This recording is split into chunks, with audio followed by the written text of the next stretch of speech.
Hello everyone, welcome to beat the street. आज हम बात करने वाले हैं एक बहुत ही इंटरेस्टिंग कंपनी के बारे में जिसका नाम है नज़ारा टेक्नोलॉजीज़। इस वीडियो में करेंगे नज़ारा टेक्नोलॉजीज़ का पूरा फंडामेंटल एनालिसिस, बिजनेस को समझेंगे, फिनेंशियल्स को समझेंगे, वैल्यूएशंस को जानेंगे और यहाँ पे इसके पीयर कंपैरिजंस की अगर हम बात करें तो पीयर इंडिया में तो नहीं है, बट टेंसेंट से अपन इसकी वैल्यूएशंस को ज़रूर यहाँ पे कंपेयर कर सकते हैं। पूरा जो एनालिसिस किया जाएगा वो एनुअल रिपोर्ट के थ्रू किया जाएगा। अपन मैनेजमेंट कमेंट्स वगैरह भी देंगे। मैनेजमेंट के बहुत सारे प्लान है, एक्विजिशंस वगैरह करने वाली है या नहीं, इस स्टॉक में आने वाले समय में क्या देखने को मिल सकता है, क्यों ये स्टॉक मल्टी बैगर हो सकता है अगले 5 साल के लिए, ये सारी चीज़ों के लिए अपन यहाँ पे डिस्कशन करेंगे। अगर आप हमारे चैनल पे पहली बार आ रहे हैं तो चैनल को जरूर सब्सक्राइब करें और बेल आइकन जरूर दबाएं। चलिए, नज़ारा टेक्नोलॉजीज एक इंडिया की इकलौती गेमिंग कंपनी है। अगर अपन देखें तो सबसे पहले जब हम लोग ने इस वीडियो को यहाँ पे इस कंपनी को कवरेज दिया था, जब इसका भाव 1300 से 1500 रुपए के बीच में था, तब हम लोग ने बोला था बाय नज़ारा टेक्नोलॉजीज। वहां से अगर अपन देखेंगे तो लगभग यहाँ पे 50% गेन देखने को मिल चुके हैं। ठीक है, तो यहाँ पे 50% गेन अभी अगर आप देखोगे तो 2200 रुपए जा चुका है और लास्ट 2-3 दिन में काफी ज्यादा यहाँ पे एक अच्छी खासी रैली आ चुकी है। बट अभी भी यहाँ पे इसमें बहुत दम है अगर कोई यहाँ पे लॉन्ग टर्म के लिए बाय करता है तो। चलिए, नज़ारा टेक्नोलॉजीज बेसिकली आपको पता है गेमिंग कंपनी है जो कि ओवरऑल यहाँ पे पूरे गेमिंग इकोसिस्टम को ओन करती है। ठीक है, ये स्टार्ट टू एंड यहाँ पे सारे काम करती है जो कि एक गेम को यहाँ पे कॉमर्शलाइज करने के लिए। अगर अपन देखें तो यहाँ पे ये गेमिंग एक तो इनका एक पार्ट है, फिर इनका एक स्पोर्ट्स मीडिया प्लेटफॉर्म है जो कि स्पोर्ट्स कीड़ा है और एक ई स्पोर्ट्स वगैरह है। इनका मेन बिजनेस यहाँ पे अगर अपन देखें तो बेसिकली नॉर्थ अमेरिका और अफ्रीका के अंदर है। वहीं पे यहाँ पे एक इंपॉर्टेंट बात ये हो जाती है कि नॉर्थ अमेरिका अफ्रीका के अंदर है तो अभी यहाँ पे रिसेंट में आपको पता होगा कि चाइना में यहाँ पे गेम को बैन किया गया है। ठीक है, चाइना में अभी गेमिंग कंपनीज पे थोड़ा बहुत बैन लगाया और चाइना में गेमिंग आवर्स भी रिड्यूस कर दिए गए। तो इससे क्या यहाँ पे नज़ारा पे इम्पैक्ट है, तो नज़ारा पे इम्पैक्ट पॉजिटिव है। वाई? बिकॉज नज़ारा का पहली बात तो चाइना में कोई बिजनेस नहीं है। दूसरी चीज, Chinese game companies like Tencent वगैरह वो यहाँ पे यूएस में है ना नज़ारा के साथ यहाँ पे कॉम्पीट करती थी। तो अब क्या हो गया कि जो गेमिंग कंपनीज चाइना के अंदर है उनका बहुत ज़्यादा रेवेन्यू और बहुत ज़्यादा फिनेंशियल्स पे हिट आएगा बिकॉज ऑफ यहाँ पे रेस्ट्रिक्शंस बाय चाइनीज गवर्नमेंट। तो इससे क्या होगा, उनकी कॉम्पिटिंग पावर रिड्यूस होगी और नज़ारा टेक्नोलॉजीज के पास एक यहाँ पे इंपॉर्टेंट फैक्टर बन जाएगा कि वो यूएस में उनको अच्छी तरीके से टक्कर दे सकती है। चलिए, अगर अपन देखें तो इनके जो लीडिंग आईपीज है, मतलब इनके जो इंटेलेक्चुअल प्रॉपर्टीज है उसमें से इनकी मोबाइल गेम्स वगैरह नॉटविन और स्पोर्ट्स कीड़ा वगैरह है। तो यहाँ पे गेमिफाइड लर्निंग है किडोपीडिया जो कि इन लोग ने यहाँ पे एक्वायर किया था। फिर इनकी कुछ यहाँ पे skill based fantasy trivia games है। चलिए, अब अपन पहले इसको समझते हैं बेसिकली क्या क्या होता है। देखो, मोबाइल गेम्स तो है ना फ्रीमियम है, इसमें आप डाउनलोड करोगे और यहाँ पे आप फ्री में खेल सकते हो। ठीक है, ई स्पोर्ट्स और यहाँ पे जो बेसिकली यहाँ पे ई स्पोर्ट्स मीडिया है इसके अंदर क्या होता है, जितने भी अपने टूर्नामेंट वगैरह होते हैं ना, जैसे कि मान लीजिए अपना जो पबजी का टूर्नामेंट हो गया या फिर ई स्पोर्ट्स मीडिया यानी sportskeeda.com। ठीक है, तो इस sportskeeda.com के लोग ओनर है, तो उससे यहाँ पे इनको इनकम आती है बेसिकली एडवर्टाइजमेंट और यहाँ पे इन्वेंट्री सेलिंग और कमीशन वगैरह के थ्रू। किडोपीडिया क्या है, बेसिकली गेमिफाइड लर्निंग एक्सपीरियंस है जो कि 2 से 7 साल बच्चों के लिए यहाँ पे गेम्स के थ्रू लर्निंग प्रोवाइड की जाती है। स्किल बेस्ड और फैंटेसी ट्रिविया गेम्स बेसिकली अपने क्या हो गए, ड्रीम 11 जैसे गेम्स हो गए। तो यहाँ पे अपन पैसा लगाते हैं और अपने को पैसा जीतने को मिलता है, तो इस तरीके से इनका काम होता है। तो वहीं पे कंपनी अपनी कुछ यहाँ पे खास बात बता रही है। तो फर्स्ट एंट्रेंट है इंडियन स्पोर्ट्स मार्केट के अंदर जो ई स्पोर्ट्स के थ्रू आए हैं, और उसके अलावा क्रिकेट सिमुलेशन जो कि इनका वर्ल्ड क्रिकेट गेम्स का जो बिजनेस है वो सबसे बड़ा है इनका। क्रिकेट के अंदर ये लोग सबसे बड़े यहाँ पे क्रिकेट सिमुलेशन है। ठीक है, जैसे कि मतलब अगर अपन समझे, कंपनी बोलती है जैसे फीफा जो कि ईए स्पोर्ट्स का है, वैसे ही यहाँ पे फुटबॉल के अंदर जैसे फीफा है, वैसे ही यहाँ पे क्रिकेट के अंदर वर्ल्ड क्रिकेट गेम्स है जिसके ओनर ये लोग हैं। उसके बाद यहाँ पे कंपनी एक और चीज़ बताती है कि बेसिकली इनकी जो कुछ यहाँ पे चीज़ें रही है जो पॉजिटिव रही है, लाइफ टाइम टू यहाँ पे customer lifetime value to यहाँ पे कस्टमर एक्विजिशन कॉस्ट। मतलब एक कस्टमर को एक्वायर करने में जितनी कॉस्ट लगती है और उससे जितनी लाइफ टाइम वैल्यू आती है वो यहाँ पे हमेशा इनका पॉजिटिव रहा है। बाकी कंपनी डेट फ्री है और इनके पास काफ़ी ज़्यादा अच्छा खासा कैश बैलेंस है। उसके बाद अगर अपन देखें तो किडोपीडिया जो है वो कि यहाँ पे यूएस के अंदर मोस्ट डाउनलोडेड यहाँ पे गेमिफाइड लर्निंग एक्सपीरियंस ऐप रही है। तो इस तरीके से यहाँ पे काम होता है। फैंटेसी और स्किल बेस्ड गेमिंग में ये लोग ज्यादा कॉम्पीट नहीं कर रहे हैं, उसके पीछे भी इनके रीजन है और जो कि मुझे अच्छे लगते हैं। तो बेसिकली कोई यहाँ पे मुझसे पूछता है कि यहाँ पे ड्रीम 11 या फिर एमपीएल वगैरह जैसी कंपनी से ये लोग यहाँ पे कॉम्पीट कर रहे हैं क्या, तो नहीं, बिकॉज यहाँ पे जो इनका स्किल बेस्ड और रियल मनी गेमिंग है उससे जो रेवेन्यू आता है केवल 3% आता है। सो केवल 3% बिजनेस ही इनका वहाँ पे अपना कॉम्पीट करता है। अभी अगर नज़ारा की जर्नी देखें तो यहाँ पे विकास और नीतीश ने यहाँ पे इस कंपनी को 1999 में यहाँ पे फॉर्म किया था। फिर उसके बाद 2006 से बीच में यहाँ पे इन लोग ने बहुत सारे गेम्स वगैरह लेके आए, जहाँ पे क्रिकेट गेम्स वगैरह लॉन्च किए सचिन और धोनी और सहवाग के थ्रू। फिर वहीं पे उन लोग ने अपने अफ्रीका और यहाँ पे मिडिल ईस्ट में बिजनेस बढ़ाया 2007 से 2015 के बीच में। उसके बाद 2015 में इनके मनीष अग्रवाल आए जो कि कंपनी के CEO हैं, रिलायंस गेम से आए हैं। और उसके बाद स्पोर्ट्स एंड गेमिंग वगैरह में यहाँ पे कंपनी ने काम किया। और उसके बाद यहाँ पे 2020 और 21 के थ्रू यहाँ पे ये लोग अपना IPO लेके आए। पूरी की पूरी जो कंपनी की जर्नी रही है वो लगातार यहाँ पे एक्विजिशंस के थ्रू रही है। बहुत सारे कंपनी ने एक्विजिशंस किए हैं। अगर अपन देखें तो मोस्टली जितनी भी कंपनीज है जो कंपनी ने एक्वायर करी है, वो सभी जितनी भी ग्रोथ आई है वो सारे एक्विजिशंस के थ्रू आई है। मतलब इनका खुद का कुछ भी बनाया हुआ नहीं है। सब लोग ये लोग आने वाले समय में भी इन लोग ने एक्वायर ही किया है और आने वाले समय में भी ये जो ग्रोथ हासिल करेंगे वो इनऑर्गेनिक ग्रोथ यहाँ पे एक्विजिशन के थ्रू करेंगे। तो यहाँ पे अगर अपन देख सकते हो तो कंपनी का पूरा का पूरा कॉर्पोरेट स्ट्रक्चर है, जिसमें मैं ज़्यादा बात नहीं करूँगा, बट ओवरऑल यहाँ पे आप देख सकते हो। और अच्छा, उसके अलावा यहाँ पे क्या होता है कि नज़ारा टेक्नोलॉजीज छोटी छोटी गेमिंग कंपनीज में भी बैठ खेलती रहती है। क्या होता है कि ये छोटे छोटे जो गेमिंग स्टार्टअप है उनको भी खरीदती रहती है। तो अभी अपन देखेंगे रिसेंट में भी कंपनी ने बहुत सारे स्टार्टअप वगैरह खोले हैं और दुबई में भी इन लोग ने भी सब्सिडरी वगैरह खोली है। तो इस तरीके से ये लोग काम करते हैं। तो बेसिकली पूरी पूरी यहाँ पे मर्जर एंड एक्विजिशन बेस्ड यहाँ पे ये ग्रोथ हासिल करती है। बिजनेस स्नैपशॉट अब अपन एक एक बिजनेस पे देखते हैं। गेमिफाइड लर्निंग जो है, मैंने आपको समझाया कि यहाँ पे 2 से 7 साल के बच्चों के लिए काम किया जाता है। बट अभी इनके जो मैं ना साथ साथ में आपको ये भी बताता जाऊंगा कि CEO और जो मैनेजमेंट है उनका क्या प्लान है।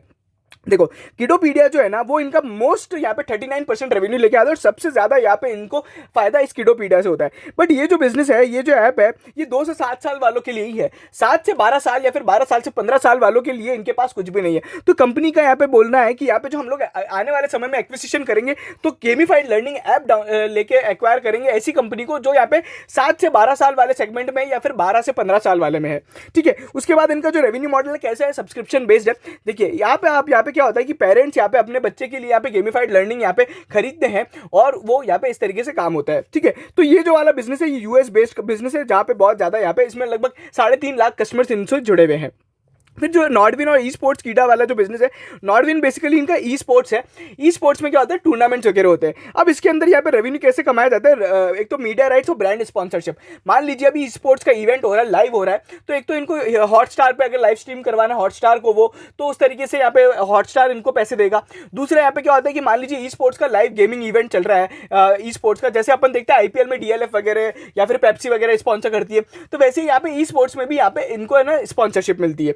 उसके बाद यहाँ पे क्या होता है कि जो गेम पब्लिशर्स होते हैं, गेम पब्लिशर कैसे हो गए, मान लीजिए PUBG को अगर कोई ई स्पोर्ट्स करवाना है, इवेंट करवाना है, तो वो इनको पैसे देगा और PUBG यहाँ पे जितना भी रुपए कमाएगा उससे मतलब अपने कुछ यहाँ पे इन्वेंट्री या फिर अपने कुछ यहाँ पे सब्सक्रिप्शन सर्विसेज सेल करके तो इनको यहाँ पे पैसा देगा एज अ कमीशन।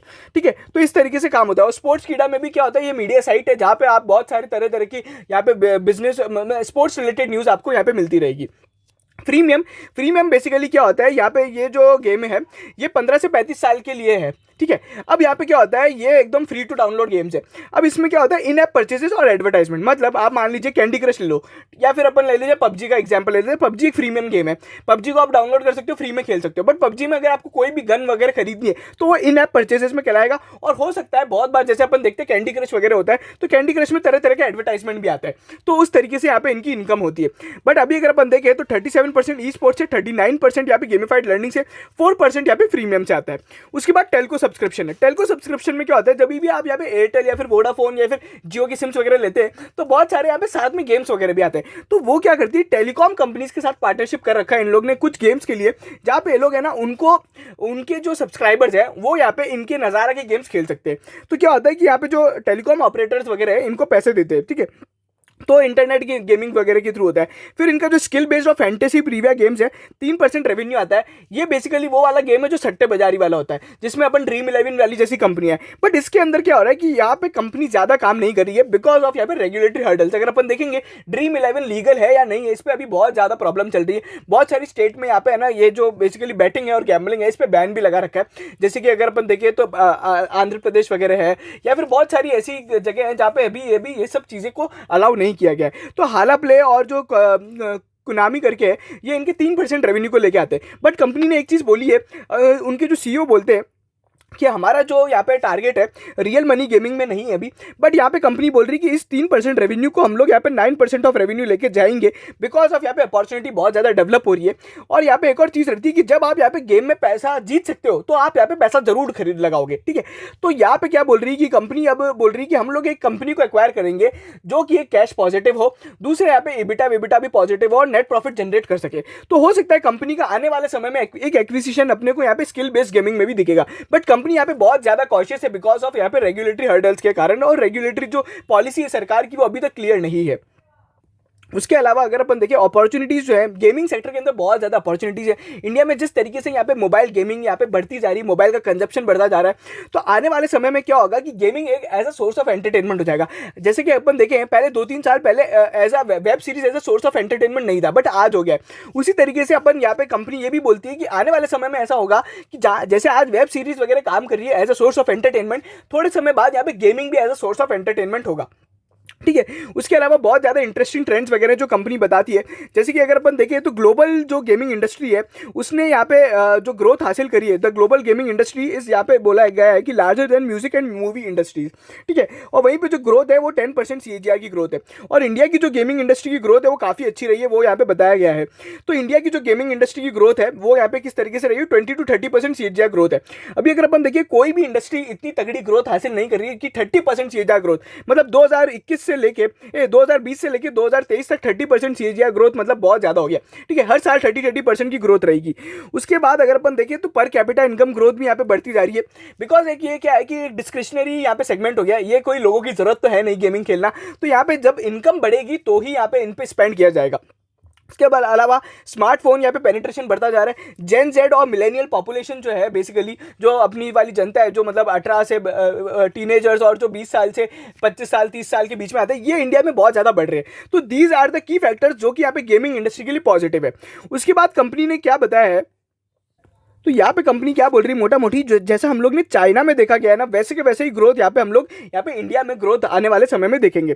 तो उस तरीके से अभी अगर अपन देखें तो 2016 में जिस तरीके का गेमिंग मार्केट था वो कंपनी ने बताया है।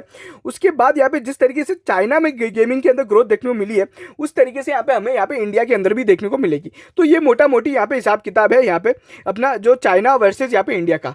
तो इस तरीके से जैसे कि 2013 से लेकर 2020 में चाइना के अंदर जो ग्रोथ देखी गई थी 42% CAGR की ग्रोथ देखी गई थी, वहीं पे अब यहाँ पे कंपनी बोल रही है कि आने वाले समय में इसी तरह की यहाँ पे ग्रोथ देखने को मिलेगी इंडिया के अंदर भी। और उसके बाद यहाँ पे कंपनी ने बताया कि यहाँ पे जो बहुत सारे जो अदर तरह की डिटेल्स है कि क्यों ऐसा होगा, तो वो यहाँ पे बताया गया है, अपन उसमें ज़्यादा नहीं जाएंगे।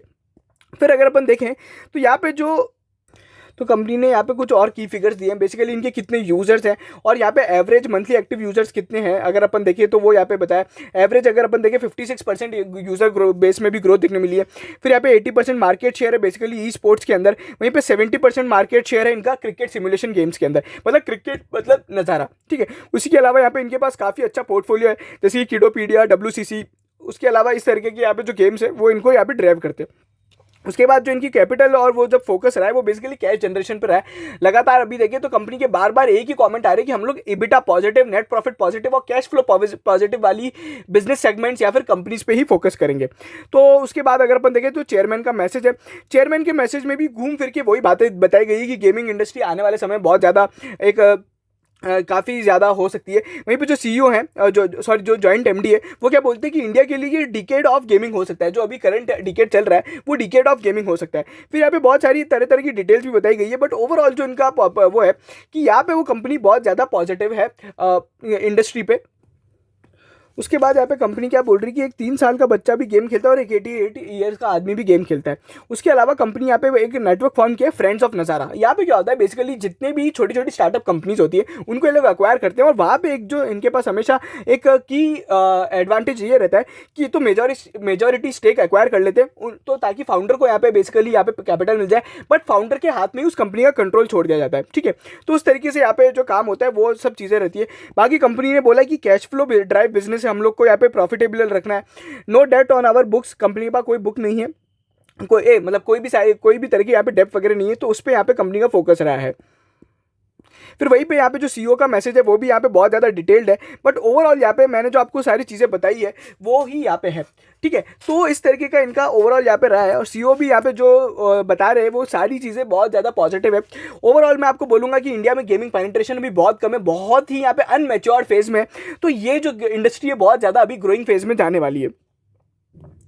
तो उसके अलावा यहाँ पे कंपनी क्या बोल रही है, ग्लोबल एक्सपेंशन करेंगे हम लोग नेटवर्क में। जैसे कि अभी कंपनी है ना जो अपना गेमिफाइड लर्निंग वाला बिजनेस है, यूएस के अलावा अभी यूरोप और यहाँ पे उस तरह उधर वाली रीजन्स में भी लेके जाएगी। ठीक है, जैसे कि यहाँ पे कंपनी ने बोला है कि यहाँ पे रिसेंटली ये लोग स्पेनिश, फ्रेंच और जर्मन कंट्रीज में भी जा चुके हैं। फिर यहाँ पे जो एक्विजिशन है, मैंने आपको बताया कि यहाँ पे दो तरह के यहाँ पे एक्विजिशन कंपनी करने वाली है। एक तो अपना गेमिफाइड लर्निंग के लिए करेगी, दूसरा यहाँ पे अपना स्किल बेस्ड गेमिंग के लिए करेगी। उसके अलावा कंपनी बोल रही कंटिन्यू टू बिल्ड कैपेबिलिटीज, तरह तरह की यहाँ पे जो कैपेबिलिटीज है, बेसिकली यूआई और जो अपना यूजर इंटरफेस और यहाँ पे जो ग्राफिक्स डिजाइनिंग है उसमें बहुत ज़्यादा काम करेगी। फिर मार्केट पोजीशन जो है इंडिया के अंदर बहुत ज़्यादा इसको ग्रो करना है। अभी क्या कर रही है ये लोग, इंडिया में गेम्स बना रहे हैं बाहर की कंपनीज के लिए, बट आने वाले समय में कंपनी का ये भी प्लान है कि हम लोग इंडिया में गेम्स बनाएं इंडियन पॉपुलेशन के लिए। ठीक है, उसके बाद यहाँ पे टेक्नोलॉजी तो बिल्कुल फोकस रह गई, और ईएसजी में यहाँ पे कंपनी ने बहुत ज़्यादा चीज़ें बताई है। ये बोर्ड ऑफ डायरेक्टर्स वगैरह हैं, जिसमें से बेसिकली यहाँ पे जो आप देख सकते हो, अगर अपन देखें तो यहाँ पे जो मैनेजमेंट टीम है, मैनेजमेंट टीम में क्या है कि बेसिकली जितने भी लोग हैं वो या तो एक खुद ही एक गेमिंग स्टार्टअप के फाउंडर है, या फिर एक है ना प्रीवियसली यहाँ पे एक बहुत अच्छी गेमिंग कंपनी में काम कर चुके हैं। जैसे कि जो मनीष अग्रवाल है वो यहाँ पे रिलायंस गेम्स में थे। तो इस तरीके से इनका ओवरऑल यहाँ पे बताया गया है कि स्पोर्ट्स कीड़ा, जो हाला प्ले है, ये सब कंपनी ने ना खरीदे हुए हैं। ठीक है, ये कंपनी ने खुद के बनाए हुए नहीं है। फिर उसके बाद कंपनी ने यहाँ पे इंडस्ट्री का डेटा दिया है, जो कि आप देख सकते हो। मैंने मोटा मोटी आपको बता ही दिया कि इंडस्ट्री का डेटा कैसा चल रहा है, 30% CAGR ग्रोथ है। फिर उसके बाद यहाँ पे इनकी जो बेसिकली कैपिटल एफिशिएंट बिजनेस है, एक तो इनका डेट फ्री बिजनेस है, कैपिटल बहुत कम लगती है इस बिजनेस के अंदर। एक बार यहाँ पे है ना कैपिटल लगती है बेसिकली आईपी क्रिएशन के टाइम पे, उसके बाद जैसे आईपी क्रिएट हो जाती है और उसको कॉमर्शियलाइज करने में यहाँ पे उसके बाद ज़्यादा पैसा नहीं लगाया जाता है। फिर ग्लोबल डिस्ट्रीब्यूशन, मतलब 58 कंट्रीज में ये लोग काम कर रहे हैं। फिर यहाँ पे डाइवर्सिफाइड प्लेयर है, जैसे कि ये लोग है ना अफ्रीका में भी काम कर रहे हैं और यूएस में भी काम कर रहे हैं, डेवलप्ड और इमर्जिंग मार्केट दोनों में काम कर रहे हैं। उसके बाद यहाँ पे आईपी ओन्ड एसेट्स है। इनके पास जितना भी यहाँ पे कंटेंट क्रिएट करते हैं ये लोग, भले वो किसी भी तरह का ग्राफिकल कंटेंट हो या किसी भी तरह का यहाँ पे वीडियो कंटेंट हो, 100% इन हाउस होता है। फिर यहाँ पे बिजनेस मॉडल मैंने बताया था आपको क्या क्या होता है। फिर अगर अपन देखें तो ये जिस तरीके का पेइंग सब्सक्रिप्शन का यहाँ पे किडो मीडिया के अंदर है, अप्रैल 2020 से लेकर मार्च 2021 तक यहाँ पे किस तरीके से यहाँ पे ग्रोथ देखने को मिली है। फिर ई स्पोर्ट्स के बारे में बताया गया है, जिसमें अंदर अगर अपन देखें तो स्पोर्ट्स कीड़े, जो स्पोर्ट्स कीड़ा वगैरह है और ई स्पोर्ट्स वगैरह, उसके अंदर भी यहाँ पे बहुत ज़्यादा ग्रोथ देखने को मिली है। और प्रीमियम वाला जो सेगमेंट है उसके अंदर भी यहाँ पे देखने को मिली है। इसके अंदर बेसिकली यहाँ पे जो वर्ल्ड क्रिकेट गेम्स अभी जो लॉन्च करने वाले 3 लेटेस्ट वर्जन, उससे यहाँ पे इन ऐप परचेसेस बहुत ज़्यादा बढ़ जाएगी। ठीक है, तो बेसिकली यहाँ पे ये कंपनी ने बताया है। और यहाँ पे अगर अपन देखें फिर टेलीकॉम ड्रिवन सब्सक्रिप्शन और स्पोर्ट्स फैंटेसी वाला बिजनेस है। बट स्पोर्ट्स फैंटेसी में कंपनी ने हमेशा बोला है कि यहाँ पे जो ओवरऑल जो सरकार की यहाँ पे रेगुलेटरी फ्रेमवर्क है जो अभी अनक्लियर है, इसलिए हम लोग ज़्यादा इसमें यहाँ पे एक्सपेंड नहीं करेंगे। फिर यहाँ पे कंपनी ने अपना ओवरऑल यहाँ पे जो रेवेन्यू का वो दिया है, तो रेवेन्यू आप यहाँ पे देखोगे तो इस तरीके से काम चल रहा है। तो सबसे ज़्यादा जो ग्रोथ है गेमिफाइड लर्निंग में 819% की ग्रोथ है, 100% ई स्पोर्ट्स के अंदर है। बाकी सभी अगर अपन सेगमेंट में देखेंगे तो मोस्टली यहाँ पे नेगेटिव परफॉर्मेंस रही है। इसके पीछे रीजन बिकॉज ऑफ कोविड-19 भी है, बिकॉज रियल मनी गेमिंग और वो सारा जो सेगमेंट है ये तो कंपनी धीरे धीरे बंद ही कर रही है, और ये एक तो लॉस मेकिंग भी है। ठीक है, और उस तरीके से काम हो रहा है। फिर यहाँ पे एक इंपॉर्टेंट बात है कि कंपनी ने लगभग 41 मिलियन का यहाँ पे ना कॉस्ट यहाँ पे बेसिकली यहाँ पे बुक किया है, बिकॉज कंपनी ने कुछ यहाँ पे स्टार्टअप्स पे बैट लगाया, बट यहाँ पे वो जो स्टार्टअप्स वगैरह थे वो या इन्वेस्टमेंट्स वगैरह थे वो इतने अच्छे नहीं हुए, तो कंपनी को लॉस बुक करना पड़ा। ठीक है, मतलब बेसिकली आप कह सकते हो गलत यहाँ पे इन्वेस्टमेंट कर दिया। फिर वहीं पे कंपनी अगर आप देखोगे तो एबिटा पॉजिटिव है, और यहाँ पे अगर अपन देखें तो कंपनी जो कैश फ्लो जनरेट कर रही है ऑपरेशन से is equal to nearly equal to यहाँ पे एबिटा, तो मतलब कंपनी एक अच्छा खासा यहाँ पे कैश जनरेट कर पा रही है अपने बिजनेस से। बट वहीं पे अगर अपन देखें तो जो कंपनी का सेगमेंटल एबिटा है, तो उस तरीके से अगर आप देख सकते हो गेमिफाइड लर्निंग में और यहाँ पे ई स्पोर्ट्स और यहाँ पे जो बिजनेस है सेगमेंट और प्रीमियम वाला, उसमें यहाँ पे काफ़ी अच्छा मिल रहा है। और जो लॉस मेकिंग बिजनेस है उसमें यहाँ पे अपना इनका एबिटा यहाँ पे कम हो गया है, मतलब लॉस एबिटा लॉस जो है वो कम हो गया है। तो इस तरीके से इनका काम रहा है। फिर यहाँ पे कंपनी ने अदर तरह ये जितने भी इनके इन्वेस्टमेंट्स वगैरह हैं उसके बारे में बताया गया है, और क्वार्टर वाइज जो एबिटा का स्नैपशॉट दिया गया है वो यहाँ पे बताया गया है। फिर वहीं पे कंपनी अगर अपन देखें कैश फ्लो का यहाँ पे जो एनालिसिस है, इनका जो cash flow from operating business था वो अब यहाँ पे पॉजिटिव टर्न हो चुका है, बिकॉज अब यहाँ पे जो कंटिन्यूस कंपनी यहाँ पे काम कर रही है उसके तरीके से हुआ है। और इन्वेस्टिंग एक्टिविटीज से यहाँ पे जो कंपनी का वो रहा है बेसिकली यहाँ पे अगर अपन देखें तो वो यूज्ड इन इन्वेस्टिंग एक्टिविटीज, यहाँ पे कंपनी ने बहुत ज़्यादा पैसा यहाँ पे इन्वेस्टमेंट किया है। ये बेसिकली यहाँ पे इनने जो अपना एक्सेस कैश जो इनको आईपीओ से मिला था वो बेसिकली कंपनी ने यहाँ पे लिक्विड फंड्स वगैरह में लगाया है, और लगातार जो कंपनी एक्विजिशन कर रही है इसके कारण यहाँ पे cash flow from investing activities negative है।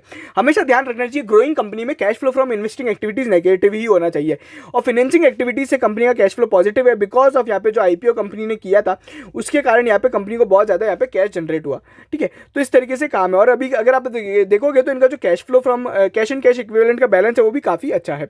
अच्छा, अगर अपन देखें करंट रेशो वगैरह है तो वो यहाँ पे पॉजिटिव रहा है। वहीं पे अगर जो खराब रेशो वो है वो डेटा टर्नओवर डेज है। डेटा टर्नओवर डेज यहाँ पे थोड़े बहुत बढ़ गए हैं। उसके अलावा यहाँ पे अगर अपन देखें तो कंपनी क्यों बता रही है, कंपनी बोल रही है कि हमारे जो डेटर्स है वो बेसिकली यहाँ भी अगर अपन देखें क्यों बढ़े हैं, बिकॉज ऑफ यहाँ पे 84% जो सेल्स की ग्रोथ आई है उसके कारण डेटर टर्नओवर बढ़े। बट जो डेटर का बैलेंस है वो यहाँ पे अभी भी उतना ही है, 68-70 करोड़ के यहाँ पे जो डेटर रहते थे उतनी ही है। और वहीं पे जो नेट प्रॉफिट मार्जिन है वो धीरे धीरे अभी यहाँ पे कंपनी लास्ट ईयर ही प्रॉफिटेबल आई है, तो उस तरीके से नेट प्रॉफिट मार्जिन ओपीएम और रिटर्न ऑन नेटवर्थ में भी यहाँ पे ग्रोथ देखने को मिली है। तो इस तरीके से यहाँ पे काम हुआ है। अच्छा, अभी पेपर बोट ऐप्स है जो कि यहाँ पे किडोपीडिया वाला है, अभी यहाँ पे उसके की ग्रोथ ड्राइवर्स बताए, और वहीं पे ई स्पोर्ट्स के अंदर भी यहाँ पे कंपनी ने कुछ की ग्रोथ ड्राइवर्स बताए हैं। बेसिकली यहाँ पे देखो, अभी मैं आपको बताता हूँ, कोई भी बड़ा गेम आएगा ना तो यहाँ पे ई स्पोर्ट्स में तो आना ही पड़ेगा, क्योंकि वो जब तक कोई बड़ा गेम यहाँ पे टूर्नामेंट होल्ड नहीं करेगा तो उसकी ग्रोथ नहीं होगी। तो इंडिया में अगर कोई या फिर वर्ल्ड में जो गेमिंग की यहाँ पे बेसिकली ग्रोथ होगी तो उसके लिए एक प्रॉक्सी है ये वाला बिजनेस, इनका जो ई स्पोर्ट्स नॉर्डविन वाला बिजनेस है। बिकॉज कोई भी गेम बनाए, भले टेंसेंट पबजी बनाए या फिर कोई भी ई स्पोर्ट्स या फिर फीफा बनाए, अगर उनको ई स्पोर्ट्स करना है तो यहाँ पे इसके पास आना पड़ेगा। ठीक है, तो इस तरीके से यहाँ पे काम होता है। उसके बाद यहाँ पे कंपनी ने अदर चीज़ों में भी बताया कि जैसे जो वर्ल्ड क्रिकेट गेम है उसका भी वर्जन 3 लॉन्च कर दिया है, तो उससे क्या है कि इन ऐप परचेज यहाँ पे बढ़ने वाली है। फिर कंपनी एक डेटा बताती है कि यहाँ पे उनका क्या मानना है। तो अगर आप देखोगे हार्ड कोर गेमर्स और जो मिड कोर गेमर्स और कैजुअल गेमर्स का डेटा किस तरीके से यहाँ पे बढ़ने वाला है, किसी भी इंडस्ट्री के अंदर इतनी ज़्यादा ग्रोथ देखी नहीं गई है। तो यहाँ पे एक चीज़ जो मैं हर बार फोकस करता हूँ कि यहाँ पे इंडिया में गेमिंग बहुत ज़्यादा बढ़ने वाली है और इस तरीके से यहाँ पे काम होगा। अच्छा, उसके बाद यहाँ पे जो हाला प्ले और स्किल बेस्ड गेमिंग है इसमें तो कंपनी ज़्यादा फोकस नहीं कर रही है, और कंपनी को यहाँ पे ड्रीम 11 और उनके साथ यहाँ पे फोकस मतलब है ना कॉम्पीट भी नहीं करना है। तो इस तरीके का यहाँ पे कंपनी का ओवरऑल आउटलुक है। अभी फाइनेंशियल रिजल्ट्स वगैरह मैंने लगभग यहाँ पे डिस्कस भी कर लिए। देखिए, जनरली यहाँ पे कोई भी फाइनेंशियल रेशो अभी यहाँ पे प्रॉब्लमेटिक नहीं है। ओवरऑल यहाँ पे कंपनी की ग्रोथ भी बढ़ी है और यहाँ पे सारे इन्वेस्टमेंट्स वगैरह भी यहाँ पे पॉजिटिव रहे हैं। कुछ आने वाले समय में की चीज़ें जो अपने को ट्रैक करनी रहेंगी वो यहाँ पे क्या रहेगी, तो बेसिकली वो रहेगी अपने लिए कि यहाँ पे कंपनी किस तरीके के यहाँ पे इन्वेस्टमेंट्स कर रही है, किस तरह के यहाँ पे एक्विजिशंस कर रही है, और जो कंपनी के खुद के यहाँ पे जो बिजनेस है ओवरऑल उसके अंदर वापस ग्रोथ आ रही है कि नहीं आ रही।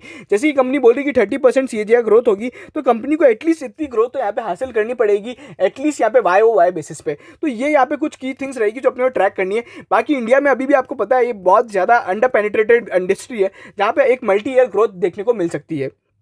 तो वहीं पे अगर आप वैल्यूएशंस की बात करो तो 735 के पी पे वैल्यू इसका जो पी है वो इतना ज़्यादा हाई पी स्टॉक है। उसके बाद अगर आप देखोगे तो जो यहाँ पे आरओई और आरओसी है वो भी अभी सिंगल डिजिट है। प्राइस टू बुक रेशो वगैरह भी अभी काफ़ी ज़्यादा है। तो जैसे कि अगर आप देखोगे तो ईवी टू इबिटा रेशो भी इसका 120 है। पीजी ग्रोथ रेशो अभी नेगेटिव है। ओपीएम और एनपीएम तो ठीक है, अपन ने बात कर ली है। प्राइस टू बुक रेशो इसका 216 है, तो यहाँ पे प्राइस टू बुक रेशो अपना 10 का बनता है।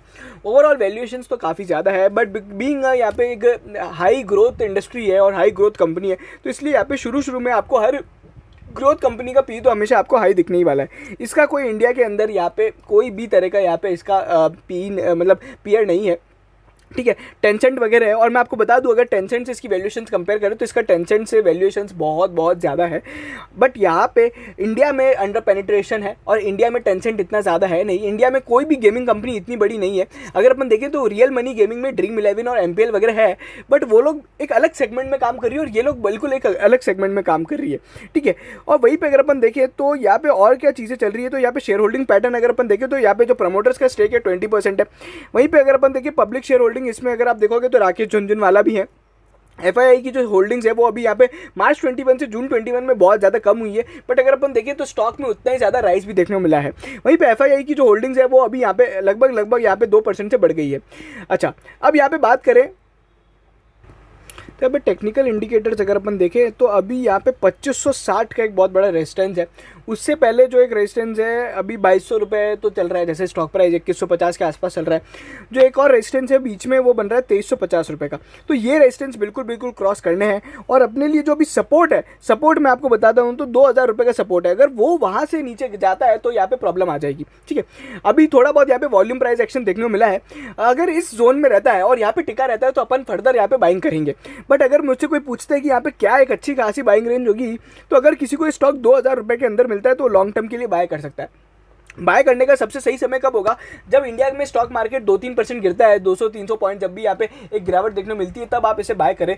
और बाकी अगर आपको यहाँ पे लॉन्ग टर्म के लिए बाय करना है तो आप धीरे धीरे अपनी क्वांटिटी यहाँ पे ऐड करते जाए। ठीक है, जिस तरीके से यहाँ पे स्टॉक यहाँ पे ऊपर नीचे होता है तो उस तरीके से आप बस एवरेज करते जाए। बिकॉज ओवरऑल कंपनी बहुत ज़्यादा स्ट्रॉन्ग है, फिनेंशियली यहाँ पे स्ट्रॉन्ग है, फंडामेंटली भी स्ट्रॉन्ग है और ओवरऑल इंडस्ट्री भी स्ट्रॉन्ग है। तो अपने को यहाँ पे कोई प्रॉब्लम नहीं होगी। स्टैगर्ड बाइंग कैसे कर सकते हो? तो मान लीजिए अभी जैसे 2150 का भाव चल रहा है, कुछ क्वांटिटी यहाँ पे 10% क्वांटिटी इस भाव पे खरीदी।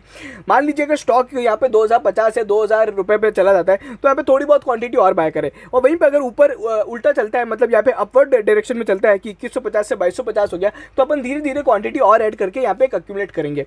बट यहाँ पे मेरे टारगेट्स क्या रहेंगे? टारगेट अभी मैं हमेशा बताता आया हूँ कि मैं कंजर्वेटिव टारगेट पहले देता हूँ। तो पहला टारगेट रहेगा 2350 और यहाँ पे 2500 रुपए का। ठीक है, ये एक अपने नियर टर्म टारगेट है जो मैं अगले 6 से 7 महीने में देखता हूँ। उसके अलावा अगर आप मुझसे पूछते हैं कि लॉन्ग टर्म में कंपनी कहाँ जा सकती है, तो बिल्कुल यहाँ पे लॉन्ग टर्म में अगले 5 साल में आप इस कंपनी को 5000 रुपए पे भी देख सकते हो। There is no doubt in that कि यहाँ पे जो ये इंडस्ट्री है इसके अंदर ही इतनी शानदार ग्रोथ है। तो यहाँ पे इस ग्रोथ को यहाँ पे ये लोग कैप्चर करके रहेंगे। ठीक है, और जिस तरीके से मैनेजमेंट के इंटरव्यू वगैरह हमने देखे और जितना भी उनको एनालाइज किया तो हमें यहाँ पे बहुत ज़्यादा पॉजिटिव लगता है। ओवरऑल यहाँ पे कंपनी की बहुत सारी कुछ छोटी छोटी चीज़ें भी है, वो यहाँ पे इनकी कॉर्पोरेट गवर्नेंस को भी यहाँ पे बहुत यहाँ पे स्ट्रॉन्ग बनाती है। So this is my analysis on नज़ारा टेक्नोलॉजीज एंड गेमिंग कंपनी। अच्छा, एक और बात, अगर बहुत सारे लोग यहाँ पे कमेंट में ये बता दें कि भैया ऑन मोबाइल भी एक गेमिंग कंपनी है, तो मैं आपको बता दूं ऑन मोबाइल वैसा है जैसे अगर आप ऑन मोबाइल को नज़ारा से कंपेयर करते हो तो ये वही बात हो गई कि आप येस बैंक को HDFC बैंक से कंपेयर कर रहे हो। ठीक है, तो ऑन मोबाइल बहुत ही छोटा कंपनी है, दूसरा बहुत ही छोटे से गेमिंग सेगमेंट में यहाँ पे काम कर रहा है। तो इसका कोई भी तरह का कंपैरिजन आप यहाँ पे ऑन मोबाइल से ना करें। चलिए, थैंक यू सो मच। अगर आपको ये वीडियो पसंद आए तो प्लीज़ चैनल को सब्सक्राइब करें, लाइक करें, शेयर करें और आप हमें टेलीग्राम पे भी ज्वाइन कर सकते हैं, जहाँ पे सभी तरह की न्यूज़ ऑटोमेटेड फीड के थ्रू यहाँ पे अपडेट हो जाती है। Thank you so much.